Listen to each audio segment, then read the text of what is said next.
Good morning. First time from Welcome Bay in Tauranga. My name is Viljoen. Let's see how many people is there this morning. I already got 3 watchers down there. Let's give a few a chance just to log on and get part of this live Facebook Live. Give me a chance to have a last sip of coffee. All right, let's start. Good morning, ladies and gentlemen. Goeiemorgen to the guys from Durban. How's the serve, mates? Well, this morning, quite interesting. I want to tell you a bit more about myself. I just want to stop this telephone from making this terrible racket.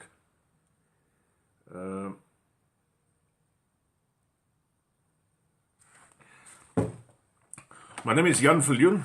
I'm a part of a group that sells insurance here in Tauranga, in the Bay of Plenty. I live in Welcome Bay, which is just or suburb of Tauranga. We're on the North Island. We sell life cover, disability, and we help people with their wills once they arrive here. Especially South Africans coming all the way from South Africa, you still have your South African wills. And those wills aren't valid in New Zealand. So you need a will for every country. So if you've lived in England and you've got some assets there, then you will have a will in England and you will have a will in South Africa if you've got assets there. And once you've reached New Zealand, it's quite important that you have a will this side as well. On the other hand, your will has got to be there to protect your kids as well. So if you come over with children, some people come as single and they don't have kids, or they don't bring their kids for a startup. But once your kids are in New Zealand, it's quite important that you have a will. And your will is there to protect your kids, to decide what happens with them in their future. So that's quite important for you once you are here to get hold of us and to let us help you with your will. On the other side, in this week I've met for the first time in my life, and I'm in insurance for about 20 years. For the first time in my life, I've met somebody whose life cover has paid out. Now, part of your life cover in New Zealand as well in South Africa is terminal illness cover. That is when you are so sick that you won't live for longer than 12 months. And this is the first time in about 20 years that I've met anybody whose terminal illness cover has paid out. Sadly, this guy is very sick, and I'm not there to judge or say how long he will make it or not make it. That's not my call. But it was just quite interesting to see that it does work on that way as well. I always believe any financial advisor like myself, if you haven't seen any of your insurance products ever pay out, you will never know if it's really working. It's like having a car, but if you haven't driven it, you won't know if it really can start. I want to talk to you something else this morning as well. I get a lot of emails these days with people asking me, where do I start? Where do I start with immigration?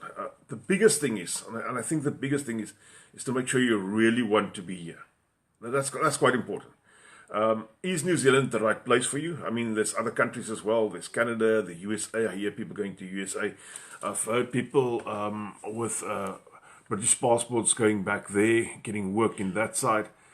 So, is New Zealand the right place for you? Now, how will you ever understand if New Zealand is the right place for you? Point one, you've got to look at a lot of YouTube videos. If you've got the money, come and visit us in New Zealand.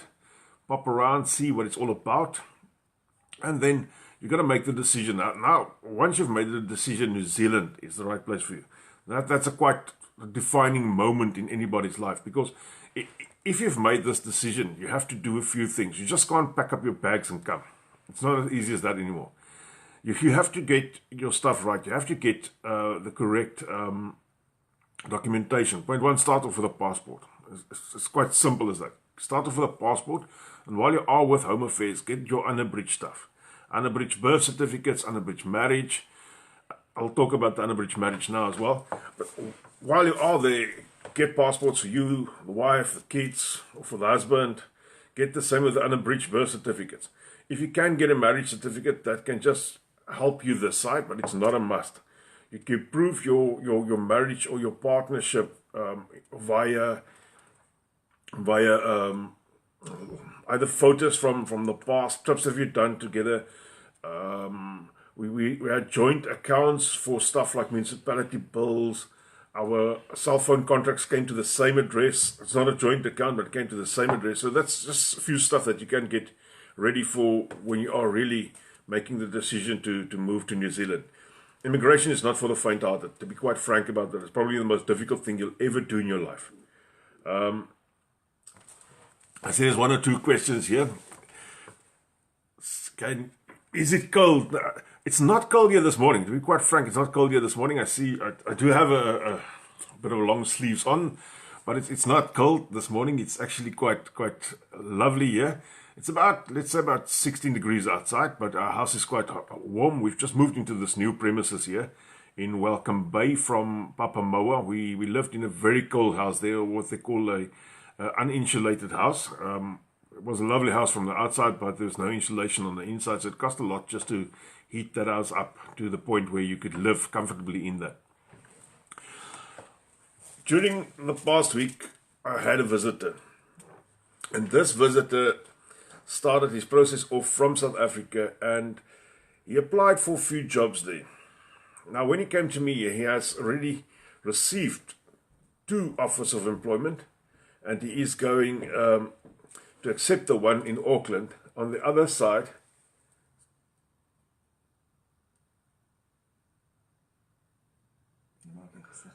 okay, presumably the comments is closing my face. Let me see. Let me change a bit.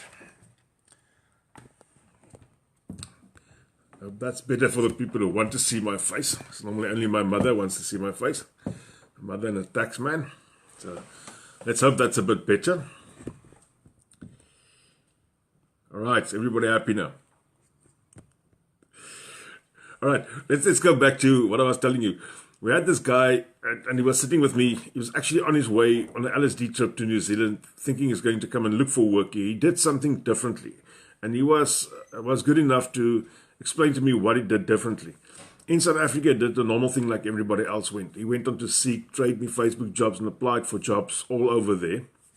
And then at the end of the day, he also received what most of the people receive once you do that. He received a lot of no's. Now, the no come in the form of the fact that they just tell you, sadly, we would love to employ you, but you do not have a visa, or call us when you have a visa, and that type of thing. It's just a different way of saying no. So what he did, he went on to Trade Me, and he made a list of all the companies that are advertising jobs there.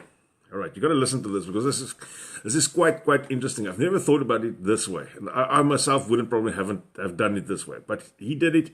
And while he was in South Africa, he has received two Skype interviews, and once he has arrived here, he had 2 job offers on the table. All right, it's not a very unique job or something different than the rest. It's not like he's a open heart surgeon or something that must be employed and so forth. What he did is he made this list from everybody on Trade Me that was advertising his position. So he made a list. Then he went onto the internet and searched for other companies in the same field, but those that was not advertising. And he sent his CV to those people with just a small thing saying, once you are looking for somebody, please keep my CV on the table. I know you guys aren't advertising at current. And you know what happened? He got so many responses back on that. As there wasn't that a lot of companies that are not advertising it currently, he actually got so good responses back, and 2 of them are willing to employ him. He had offers of employment once he reached me, and that was within a week of being here. So he's been to basically, I think, 1 or 2 interviews of these people. There were Skype interviews as well. And then thereafter, it just worked out for him. So it's a total different way of thinking, of doing the things. So yeah, that's just my thought from my side. I wouldn't have done it that way. Perhaps you can try this as well. On the other front, I see a lot of people are complaining that immigration is taking long. It looks like they have speeded up their process. Everything was held back with the Christchurch problems. On the other side, once you've made this decision to move and to come over to immigrate to New Zealand, if you get your ducks in a row, it will just be faster, easier. And the companies this side, does not want to go to all the trouble to wait for you for months because you haven't done your police certificates and you haven't got a passport and you don't have this and that. That's a lot of excuses, and you've got to take the excuses on your side out of the equation. Get it out. Let them not be able to say, whoa, we can't employ this guy because he's still in South Africa and he doesn't have a passport and so forth. If you are employable, I would think it would be a good thing to be ready so that those companies can employ you. Let's take a few questions this morning and see where we go. All right, somebody says this is exactly what we did for our husband today. He's working in New Zealand. Somebody wants my opinion on an LSD. Guys, I did a LSD. LSD is not that nice stuff that you take when you want to get high. It's a look-see and decide. I did a look-see and decide because I wasn't quite convinced that New Zealand was the place for me. At that stage, I was looking at Canada as well, except that it's extremely cold, that I only found out later. So I'm glad I didn't go to Canada. I wouldn't have worn a long sleeve shirt there. I would have probably wore about 5 jackets or something like that. So LSD is quite important. We did the LSD just on the North Island. We traveled from Auckland all the way down to Wellington, spent 2 days down there with Bruce, my friend. Then back to Napier just to see what that area is all about. Then we drove all the way to Rotorua because I wanted to see the thermal activities there, not anything job related. I just want to see the thermal activities, do a bit of sightseeing as well. And then from Rotorua we came to Tauranga, and I thought, geez, this place must be the most beautiful place on earth. And that's where we are today. And from Tauranga we went back up very far north, Whangarei, passed up to all the way to Russellspire, and then we returned back to Auckland where we made the final discussions with our employer, and we had our job offer waiting for us. So LSD is quite important if you still are uncertain. So being uncertain is not bad, but to make the right decision is very important. Perhaps New Zealand is not the country for you, because according to everybody that you will meet, it's raining here every day. I promise you the earthquakes are terrible. You can't move. It's just earthquakes and volcanoes. Oh, I forgot the volcanoes. Volcanoes is terrible, mates. Oh yeah, tsunamis as well. But of all of these, I have felt the rain a bit. We went out fishing yesterday, and the day before that we stayed 24 hours in the water, and I was, within the first 5 minutes, I was wet. I was a bit in a rain spell there, quick. But that was about the last rain, and it's not raining that much here, and I promise you the earthquakes, the volcanoes, and the tsunamis, I haven't seen any of them yet. But I'll let you know as soon as I see them. All right, can we take another question here? Jan, I can tell me apparently when applying for work visa in New Zealand, there is a way to apply for spouse visa. Guys, I cannot comment on immigration stuff. I don't know how to apply for spouse visas and student visas. Best is probably to call Immigration New Zealand on that. They've got a 24-hour hotline. They are really, really very good. Let's see here. Still beats the crime in South Africa. Yep. Let's not talk about the crime in South Africa. I mean, I can probably keep you busy for hours on that. Is it possible to get permanent residency on a 2-year fixed-term contract? Can spouse and children still qualify for visas based on this? I don't know what fixed 2-year contract you mean with, Lauren. I don't have any idea of what you're talking about. You get a visa called, I think it's a skilled work to residency visa, and that's a 2-year thing. After 2 years, you are on permanent residence. That's just what they told me the other day. So it's quite a nice visa to have. It stops you with all these. Stops you from going from a work visa to permanent residency as well, or to residency, because you are straight after 2 years you're on permanent residence. Quite a nice visa to have that. I mean, we'll be registering for EWRB. Do you know if limited license Sparkies still get paid decently? Guys, Sparkies, most of them, or let me say every Sparky I've ever met here is limited. It's just one of those things. They want a few hours from you before you are 100% safe and sure. And this is a very safe and sure country. To be quite frank about that. They take no chances on anything that's unsafe or unsure. So, yeah, Sparkies gets paid anything above $28+ an hour, depending on the area as well. I've heard of Sparkies that are getting paid better in like in Auckland and so on, while in Tauranga the startup pay is a bit less. So what is Tauranga like? We are planning to settle there and it looks beautiful. What's the lifestyle like? That's Jeffrey. Jeffrey, Tauranga is presumably the country or the city in the world that's got a better beach than the Caribbean. That's not my personal opinion. That was brought out in a survey they did the other day. Winter times is a bit wet. It's like Cape Town. Myself coming from Cape Town, I think the temperature is a bit higher here in the winter than in Cape Town. And then the summers, you get dry summers. You get really dry summers. We had rain from the 25th of December, no rain until about March. So it was quite, the grass went dry, went brown. Certain parts went really very brown, especially the areas that's built more on sand. Well, the older established areas that have got better soil, as the grass has kept the greenish tint there. But as soon we had one rain spell and everything was back to green. And if you think New Zealand and you think the hills there in Natal, the green hills, that is about what New Zealand looks like most of the year, really. So it's absolutely different shades of green. It's just amazing. Why do you stay positive waiting for the approval? Oh my goodness. This is a talk on its own. Staying positive is just one of those things. You got to look at the end product.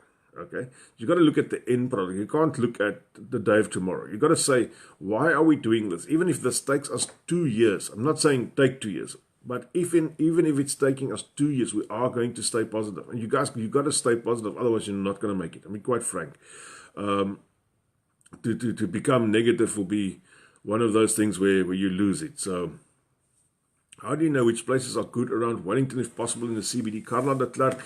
Carla, Wellington is called Wet and Windy Wellington for a reason, but I do not know the suburbs around there. There is people, you can launch that question at the site. There's people that did live in Wellington for a few years, and they can probably answer that for you. Sean Langer says, my family are land in New Zealand. Am I allowed to take out life insurance immediately, or I need to be in a PR in New Zealand? Sean, most of the insurance companies in New Zealand would love you to have about a year or longer visa before they give you life insurance. The second you arrive here, let me know. I can organize immediate cover for you. It's no problem on that. Get hold of me.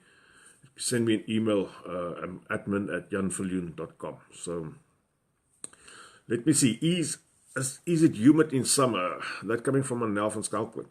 It is humid. I've got 2 dehumidifiers running in my house just to keep the mold off the walls. It's not that bad, really. It sounds worse than what I'm saying. But it's just to keep the windows not from forming the wetness on the inside. And that's part of what the dehumidifier does. It just keeps the air a bit drier. Even in winter, you run your dehumidifier. The reason why, it's easier to heat up air that is got less humid than humid air. It's just a way of saving a few bucks there. If I come for 3 weeks LSD, is it better to rent a vehicle for the North Islands or use public transport under a bridge? And if you want to travel the whole of the island, I would suggest renting a vehicle, and you can use your SA driver's license. It's not needed for this international AA piece of paper that you just pay a lot of money for. The reason why I say use your own vehicle or rent a vehicle this side and not use public transport. Public transport's not bad in New Zealand, but it runs on certain times. So if you want to leave Auckland, let's say at 4 o'clock in the morning, you get in your own car or your rental car and you just drive. While for public transport, if that leaves at 10 o'clock only, you got to wait until 10. That's the only bad thing about public transport, and that's the same in every country. So we're going for 2 weeks and planning to use public transport. Hired vehicles seem far too pricey per day. That's from Chantal. Chantal, I rented a vehicle about a year ago for about, I think it was $20 for the RAV4 and $20 insurance. But on this page, there's a girl called Yvonne. She can also help you with rentals. I heard she's very good. Nel van Schalkwyk said she can't handle humidity. It's not humid as in Durban, to be quite frank. Yes, some days in the summer you can get a bit high as Durban, but it's not on average as high as Durban. So, regards to car seats, The one of my three kids that I could brought with me was too big for car seats. He was 22 at the stage that we came over, so I can't really help you on car seats at that. We've discussed converting your rands to New Zealand dollars before. Can we buy our own New Zealand dollars and then just pay it into the New Zealand bank account?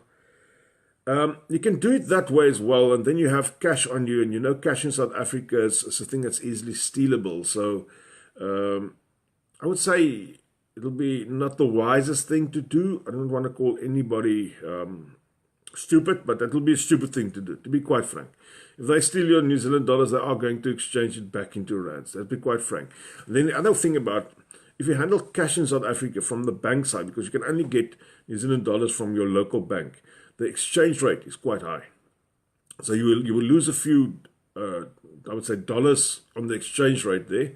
The other way around, if you want to exchange money from New Zealand or from South African rands into your New Zealand bank account, which you can do, you can open a bank account over the internet, and then you just got to be in the bank here as soon as you arrive, and then they will give you your bank card. It's really that simple.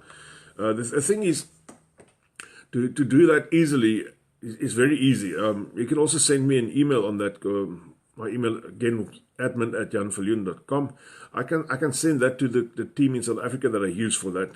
They're quite experienced on that. They've been doing this for many years, and they bring your money over, and as soon as it's here, it's converted to dollars. The exchange rate that they give you is much better than the banks, by the way, and it's much better than you bringing cash over. You're also only allowed a certain amount of cash on you. I know when you're flying out of South Africa, that's also another thing. You're only allowed a certain amount on you. And then on the other side is, once you arrive in New Zealand, I think it's $7,000 or $10,000. If you got more than that, you have to declare that. All right, let's see quickly. How far is Tauranga from Auckland? In New Zealand, let's quickly talk distances in New Zealand. New Zealand, you can do distances by kilometers, but we use distances by time travel. So it's about, I think, 200 kilometers from New Zealand or from Auckland to Tauranga, but it's about 3 hours drive. The reason why we talk about the road speeds is a bit less here. There's no roads here that you can travel at 120. Most roads are about 100 or between 80 and sometimes even 50. It's just one of those things. Get used to that, and you're going to love it at the end of the day. Sean Langer says, I've tried opening a bank account from South Africa with BNZ. How would they require address in New Zealand? Do you know of any other way? I went with Westpac. If you go on the Westpac site, they've got a thing that says migrant banking. That's where you log on, and I think they wanted me to bring my South African proof of South African resident with me. I just bought a bank statement from that site. So that's what I used. I've never used, I actually do have a BNZ account. Sorry, now I'm lying. I do have a BNZ account, but I opened it once I was in New Zealand, so I didn't do it via the internet on a migrant status. I did the Westpac one on a migrant status, and I funded it totally from South Africa. So is Auckland as humid as Durban? It could be. Auckland is quite a weird place. You can get 4 different seasons in one day. I promise you, it can be raining, then the sun is shining, then it's cold, then it's windy, it's all over. It's all over. So Auckland's got a bit of a more weirder type of weather, but humid, it can become very humid, that's quite frank. Let me see what else is there. Is the metro strict? I don't know what you mean with that, Lucy. I had a strict teacher, and that days we still got hiding, so I had quite a few hidings from the strict teacher. But is the metro strict? I don't know. 50 Shades of Grey metro. What can I say? Do you think if coming on a visit visa for 3 weeks, is it better to have a New Zealand account open prior? We thought we could just go to our bank here and advise we'll be using our card internationally. That's what I did. On my LSD trip, I was with FNB and Nedbank. I used both those cards in New Zealand. I just called the bank before the time and I told them I am coming to New Zealand, and they made my cards available for New Zealand. I also told them where I was stopping in the middle, which was in Sydney in Australia, and I could use my cards there as well. It's just a way to stop fraud from happening on your account. So Let's see, quick, another question. How was the fishing yesterday? Fishing was crazy, crazy. I'll post some videos later. We actually had so much fun, and the fish was just on. It was from the start up. It was just absolutely crazy. And I actually thought yesterday while I was on this boat, we went out on a 10-meter boat, three of us, quite nice, and we slept out on the ocean near Motiti Island. I was just actually thinking that this is something that I think, sorry, I'm not going to discriminate against the ladies here, but that every male that arrives in New Zealand should do is to go out on a fishing boat. Once you've had that rod in your hands and you've brought a few fish up, then it's a total different story. You're hooked for life, to be quite frank. So if you speed, you are fined, not like here where they want bribes. If they catch you speeding here, let me be quite frank, they've got the two systems. They either got the cops next to the road catching you with cameras. They've got these handheld radar things that you see in the United States movies, that old cop sitting next to the road with this thing out there and he's looking at you. That's the way they catch you in New Zealand. They also got little white vans driving around that stop on the side of the road that's got cameras in them that catch you speeding, and then they've got fixed cameras that catch you speeding as well. If the police catch you speeding, they send you a ticket in the post, and that you got to pay, and they take demerit points from your license. So keep this in mind. It's quite important to not lose a lot of demerit points. I, the other day, joined the local, like a neighborhood watch here. It's not really that crazy in crime here, but I joined the local neighborhood watch. And one of the questions, or one of the things they did on me is to check what my traffic fine record like was. So luckily I've got nothing, but my son had a slight incident there where he was a bit over the speed and he got 20 demerit points. So, is there religion in schools? As far as I know, no. I don't think there's a lot of religion in the schools, in parliament, or anywhere else in government. But if you are religious, there's a lot of churches here, to be quite frank. There's a heck of a lot of churches. All around us, you got from English Methodists, all the way up to Auckland. It's a synagogue. If you're a Muslim, there's some Muslim places of religion as well. Then all your traditional English churches are here. And if you are Afrikaans, there's a Afrikaans Christelike Kerk, ACK.